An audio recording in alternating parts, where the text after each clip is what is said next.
Good day, everybody, and welcome to another edition of the Military and Foreign Affairs Network. I am your host, the voice of reason. So, in today's episode, you can clearly see the subcontinent of India. And we'll cruise over from India and kind of go into the eastern areas of India, specifically Calcutta or Kolkata, however you want to call it now.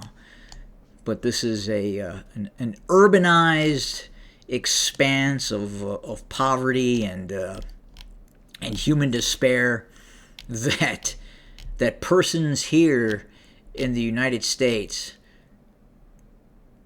could never really get their head around. Now, look, the reason I'm talking about this, and we're looking at this area specifically of India, I'm going to scroll back out here, is this is essentially a response to the woe is me content. Now, you've all probably have seen it. Do you know what I'm talking about? The woe is me content. Usually, what you see is on a TikTok video. You will see a person who is struggling here in the United States. And it really runs the gambit. I would say for the most part, you tend to see females, some males, that are struggling. And they're struggling really because they want to live in a certain location, and they simply can't afford to live in that location. Realistically, those persons making these woe is me videos, content pieces, need to relocate. They need to find someplace else, get a new, fresh start. And yeah, it can be tough. How do you make it here in the United States? So look, first, I reasonably believe if you were to talk to someone that has come to the United States, that has lived in some of these areas that you're looking right now on your screen, such as India, right? And not just India. There are a multitude of places around the earth that it is incredibly difficult to live. You have security concerns. You have the denial of property ownership. I've talked about this before, why it is so important. The basis for our society here in the United States is the ability to own personal property, right? Your ability to own personal property. And there are other freedoms that are present here in the United States that unfortunately, I think some people really take for granted. And we have seen, what is really interesting, we have seen individuals come from some nation states that have not done well, and when they get here, they don't do well here in the United States. Now, those people who tend to do well in some of these other nation states that they're fleeing from, that did relatively well in those nation states, they do fantastic here in the United States. But again, we see these woe is me videos. Rent is $1,800, $2,000. I can't afford it. I can't afford that, and insurance and the car payment and everything else, and I'm not saving any money, and I can't buy a house. No, it's definitely not easy. But you can make decisions early that will definitely put you in a position to do better than others. Some people are going to do well, some people are not going to do well. That's the basis for the free market. That's the basis for capitalism. Yes, in capitalism, everyone is not going to be equal. Everyone is not equal. But that doesn't mean that you can't do well, that you can't be successful, that you can't be wealthy, you can't be happy. You can be happy. You can be wealthy. You can do it. But you're not going to get there by making a woe is me video and wanting the United States to become a communist nation state. Now, is the United States becoming a communist nation state? Certain parts of it are. Absolutely. Certain parts of the U.S. are absolutely going full tilt communism. Now, look, this communism is not going to happen overnight, right? It's not like the boiling of a frog concept where you're throwing a frog into boiling water and he hops right out. Look, if California, if the city state of New York were to openly declare full-on communism, then it would be like throwing oil into some boiling water or water onto boiling oil. It's just not gonna work. Okay, it can't work. But what they are doing in some of these areas of the country where it's incredibly difficult to live, where you probably need to relocate, get out of there, is it's a slow boil, right? It's the frog being put in the vat of warm water, and the temperature increases and increases and increases, and before you know it, you're a dead frog in boiling water. That's what's happening here in the United States. In some areas of the United States, Washington, Portland, Oregon, the great left-wing training ground of San Francisco, right? That's happening.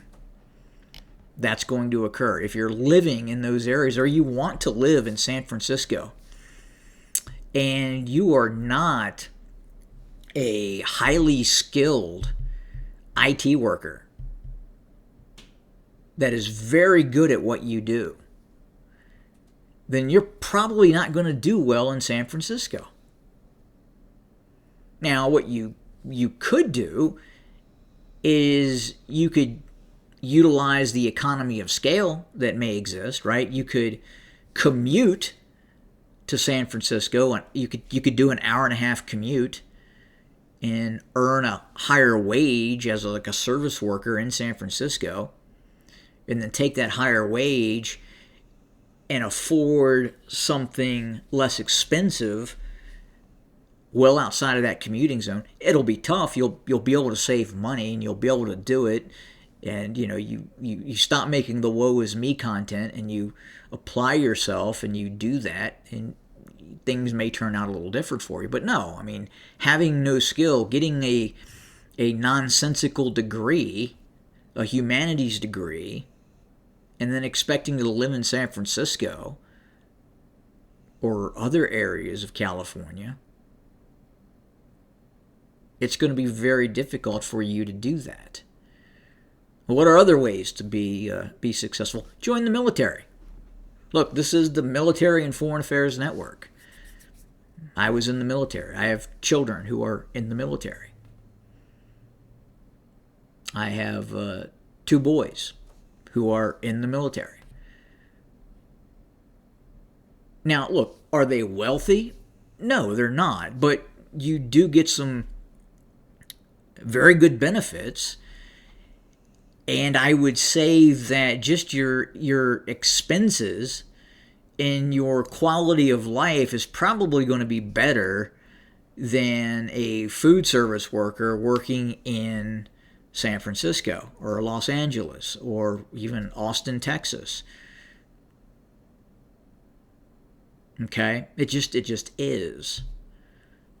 And again, for a number of reasons, right? There are benefits to joining the United States military.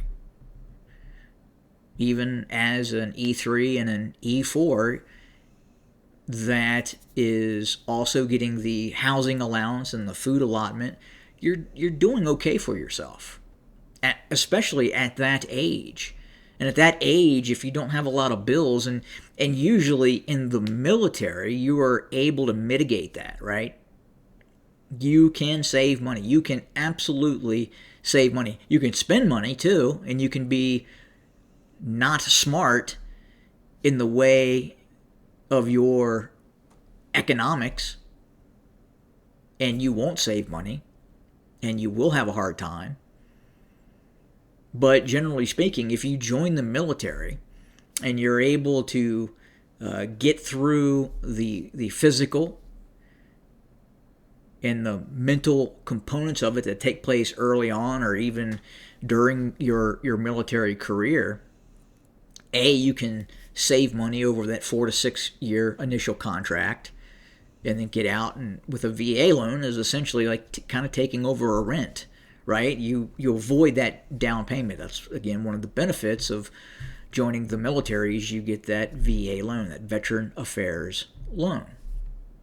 It would have been very difficult for me purchasing a house early on without that VA loan.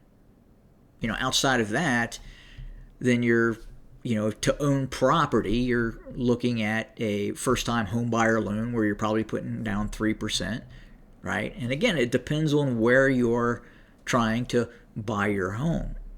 You may like a city or a area of the country or the state that you live in, but you simply may not be able to live there. It's just too expensive. If it's too expensive, it is in your best interest, and it's actually in the best interest of that location's economy for you just to leave. Because eventually the economy may reset itself. It may reset itself. It may become affordable again. And again, it's based on market demand. If the market in one area, if it's just too expensive to live and all your service workers are leaving because they can't afford housing, well, eventually it may reset itself. But things are not that bad. Look, we go through these periods in the United States where interest rates can go up, and specifically wherever you live, the cost of living can go up as well.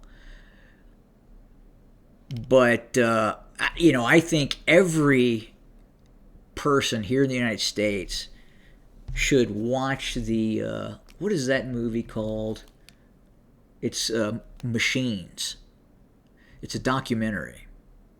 Just go on Amazon, type in Machines, and look for the documentary of textile workers in India. You want to see real human strife and challenges that pale in comparison to anything that's going on here in the United States, right? Watch that movie, and then look at how bad you have it, especially if you live here, right? If you were born in the United States and you're just not doing that well right now, watch Machines. Watch that movie. And it's interesting. But not only that, I mean, you can do research into the subcontinent of India, and I'm picking on India right now because it's easy to pick on India. It just is. Read about the caste system in India. What is that?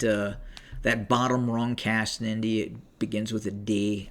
The name escapes me right now, but I mean, imagine that, right? There's about 200 million of them, and you're called the quote unquote untouchable. Now, the India is doing some things right now to try and mitigate that, to change that, but it still exists. It absolutely exists. But even in India, right, in that caste system, you have individuals at the bottom rung of that untouchable class. And what I mean by untouchable is you don't even want to touch them because they're perceived as such filthy human beings. I mean, that's just what they do in India, right? In terms of that caste system. It exists. And it was more prevalent at one time than it is now, and there is some benefit that the Indian government is doing. But again, it's still very, very difficult. Now, what's interesting, if you have some money and you go to India, things are going to be very cheap for you, right?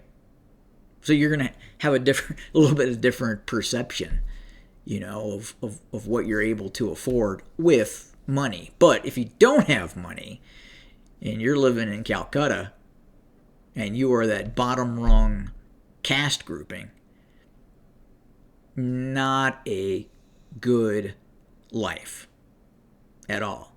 Or Cuba, right? You constantly see, Cubans trying to get out of Cuba, right?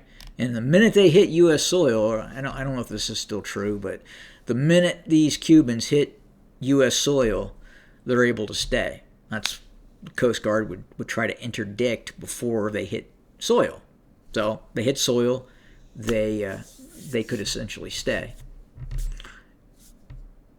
But most Cubans who did okay in Cuba do fantastic in the United States. They come here, they open businesses, they take full advantage of the ability to open a business, which is relatively easy to do in Florida. Outside of opening a bar, that's difficult, but I'm not going to get into that. Buying property, you can do it. You save money, focus, go without for 5 years, do what you can, save money, and you can eventually buy property and then hold on to that property. And you can buy more property and make yourself better. It can happen, and it does happen, and it happens a lot. But it's not always easy, and especially now, in terms of these kids coming out of the school systems in the United States. They graduate college with a degree that is really not going to help them get anywhere. Now, it's good to have that degree because you can say you have it, and that would qualify you for some positions that you may not have. But the problem is right now, when you go through the grade school system here in the United States, you go through an indoctrination period where you are made to believe you cannot succeed, that the United States, the founding of the United States was based upon oppression. That's not true. And then you go from grade school to university, and university is even worse depending on where you go to school. And you cannot let yourself buy into that ideology. You can't. Otherwise, you're probably not going to be successful. You may. I mean, if you end up getting a decent degree where you have a skill that is in demand, right? And that's one thing I think a lot of college kids that are in university, they do. They look for a degree that they may, for whatever reason, at that point find interesting, but it's not transferable to the actual workspace, right? Once you get out of university and you have that humanities, you have that whatever that liberal arts degree is, it's not going to help you. It's not. I mean, it may, right? If you're passionate enough about whatever you're doing and you want to do that, then you may be successful. But you buy into that this communist insanity that's taking place right now in the United States. And again, that's what it is. They're not going to outright say, hey, we want to be communists. We're going to throw you in the boiling oil. That's not what's going to happen. Again, they put you in the oil and they slowly turn it up.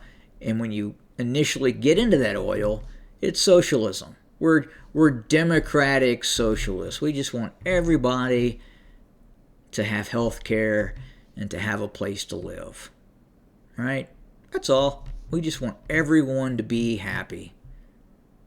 And that's the sweet song of socialism, which eventually will turn into communism. Now look, people will point to the Nordic countries, right? Norway, Sweden, Finland, right? Oh, look what Norway, Sweden, and Finland are doing, right? Well, look, if you had the population of Norway, Sweden, and Finland, and not only that, let's call a spade, right? The racial grouping of the Nordic peoples who live in those areas, they can get away with it.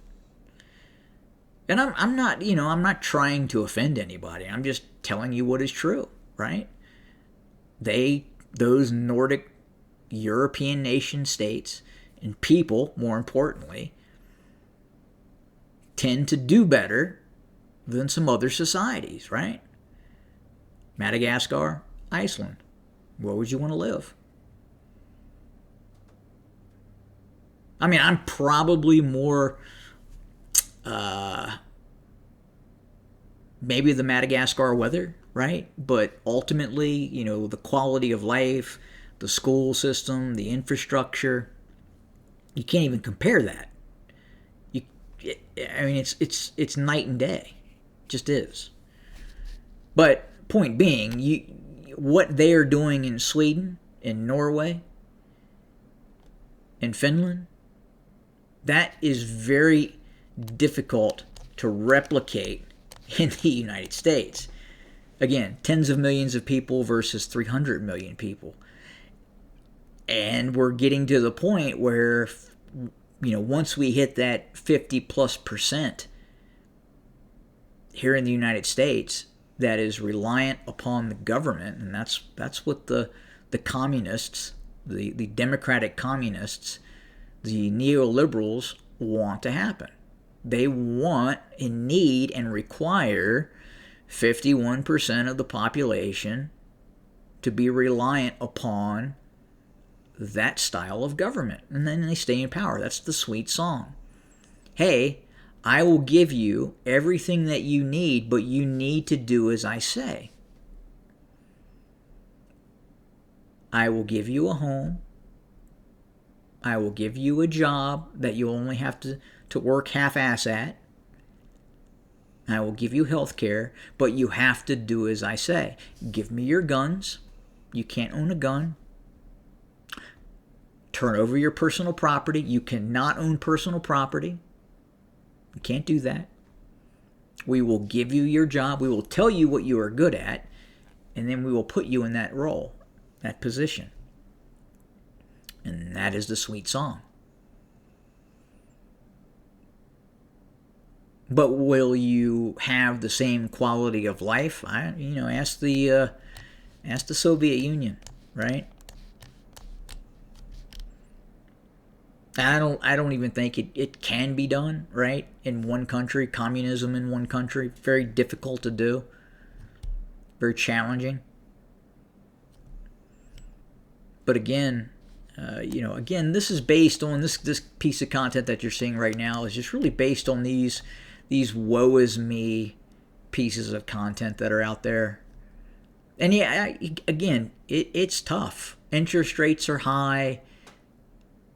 We are going through this transition right now, or this evolution. I'm really sick of the transition word for a number of reasons.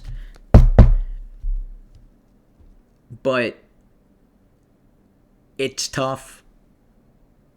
And my advice, if you don't like school and you get out of school, go learn a trade. Go be an electrician. Go learn to be a plumber. Do something like that. Or join the military. The military's getting cleaned up right now. Thank God. It is getting cleaned up. We're cleaning it up. We are going to purge the rot out of the military. So the military is an option. I mean, do you risk going to war? Do you risk life and limb? Maybe, but there's a risk with everything. If you become an electrician, you may get electrocuted at some point. Right? It can happen. But everyone takes risks. People that come from different countries that don't speak English, that flee other parts of the world and take full advantage of what you can do here in the United States, I admire. I do. And the ones that come here and they do it right, and they go through the process of becoming an American citizen, they take the citizenship test, or they join the American military. Now, I have mixed feelings on this in regards to foreigners coming in and joining the American military. Is it an avenue right now, or it was? But I don't necessarily agree with it for a number of reasons, but that was an avenue, that was an option at one point. Again, military, getting out of school, out of grade school, and you don't want to stay in school for whatever reason that could be, the military is absolutely a viable option. Now, will it guaranteed be for you? No, maybe not. Maybe not, right? It can be something that is challenging in that kind of structured environment. But I can guarantee you that when you get out of the military, you will have skills that both your prospective employer and you yourself will have that you would not have had if you had not joined the U.S. military. If you look at like other nation states, right? One of my son's recruiters was originally from New Zealand, and during that recruitment process, the individual that was from New Zealand ended up joining the U.S. military, and he joined the U.S. military because it was very difficult to join the New Zealand military.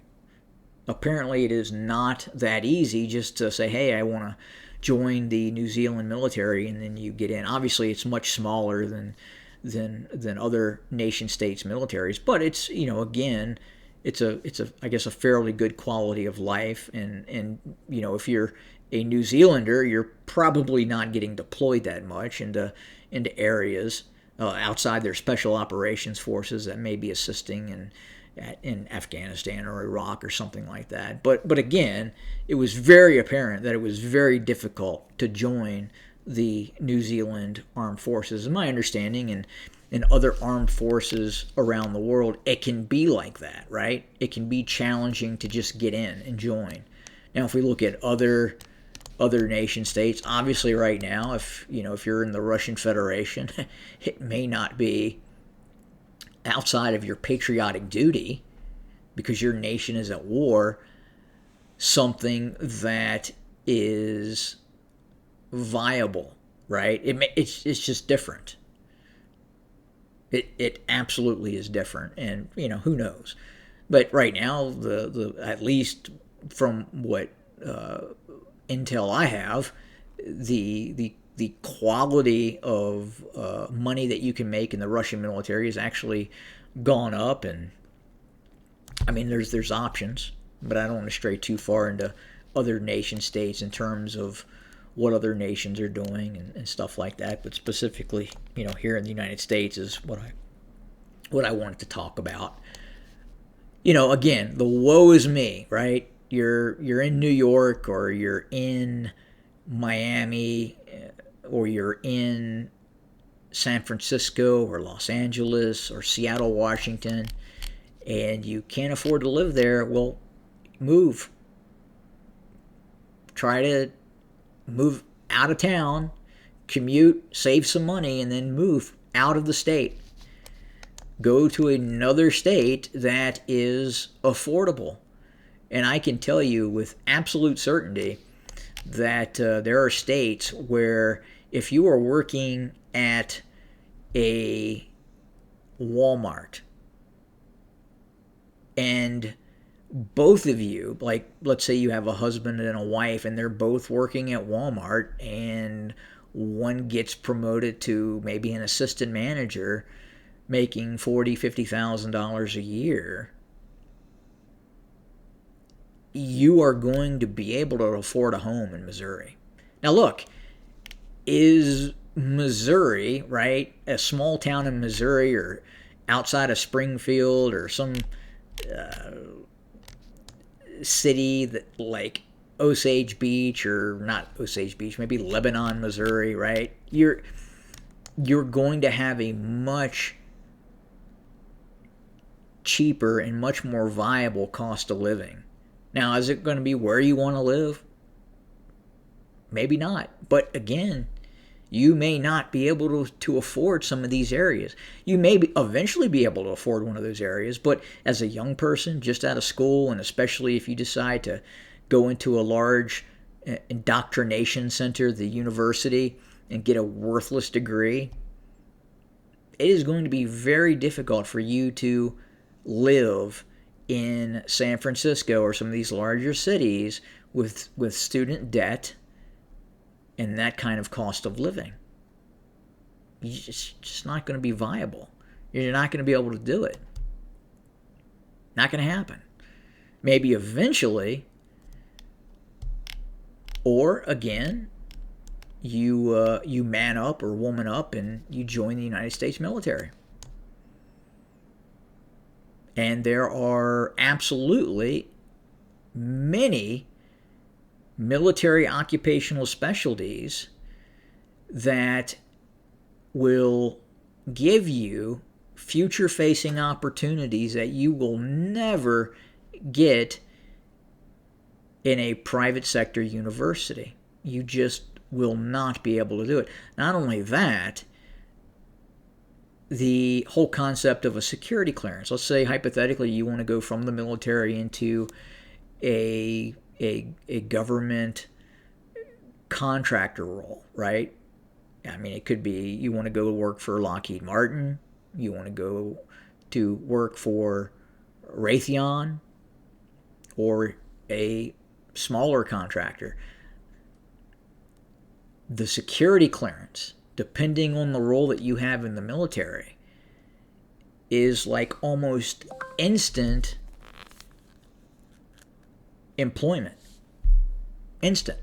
The security background in terms of having that classified or top secret compartmental background clearance is worth its weight in gold. I don't know what its weight in gold is, but I promise you, secret or top secret compartmental that you would get in the military, and just a secret clearance in the military is not something that is difficult to achieve. I mean, most individuals who are in a lot of military occupational specialties get a baseline secret clearance. And then a lot of professions have the top secret compartmental that you can get as well. That is pretty common for many military occupational specialties, depending on where you are placed once you go to your permanent duty station, or wherever your duty station is after basic and you go through your technical school or your advanced training, or depending on what you do. But, is the military right for everybody? No, it's not. But if you don't want to go to school and you do want a benefit, an absolute benefit that's going to help you be successful as a citizen of the United States, the military is going to help you. Again, clearance, it's going to give you the VA loan, which is absolutely incredible. And then the Montgomery GI Bill and the Army College Fund will if you decide to get additional schooling, and again, I would take that schooling and I would either go to a trade school or a degree that is going to be worth something, right? You have to be sensitive to what's happening with the AI evolution and what's going on there, right? To do your due diligence, but those benefits of the military are incredibly valuable, incredibly valuable. And then if you don't want to do that, obviously, I would say at this point, getting out of grade school, graduating high school, as they call it here in the United States, trade. Go learn a trade. You will make and can make a lot of money. There are schools that will sponsor you, that will essentially, not schools, there are employers who will put you through trade school while you are an apprentice, and you will make a lot of money. I have one son that went through, we'll call it trades, and does very well for himself. Does incredibly well for himself. And he learned a skill, and with that skill, he was smart enough to become a foreman, and he does very well. And he's not making woe is me videos on TikTok. Not happening. But it's not easy. It is not easy. Doing some of these things are not easy. And when you get out of high school, for a period of time, it's going to be tough. You're going to have to persevere. You're going to have to adapt. And especially the crap that you're being taught in these schools by academia is just absolutely worthless. And I'll have some teachers say, no, that's not happening. Yes, it's happening. You guys know exactly what you're doing and why you're doing it. We see you. COVID was an eye-opener. An eye-opener. And they are. And again, I will stick by my idea that we as a country need to purge these academic institutions, fire them all, and rehire. And again, it's because of social media. I don't want to say fire them all. You can be selective now, obviously, because they are very open about their ideology and the fact that they're not there to teach, they are there to indoctrinate. And again, the vast majority of the woe is me TikTok videos are coming from individuals that have been indoctrinated by persons in these centers of indoctrination called learning. It's happening. But again, I'm not going to say it's not tough, that we don't go through periods that are very difficult economically and what have you, right? That's undeniable. It happens. But it's not impossible. And if you're, again, just looking to make woe is me videos and you want to be the frog being thrown into the warm oil and then being boiled into communism, okay, then go make your woe is me videos. But we'll see what happens. Anyway, I think I've gone on long enough. As always, thank you for joining us. More to come very, very soon. Go talk to your recruiter. Have a good day.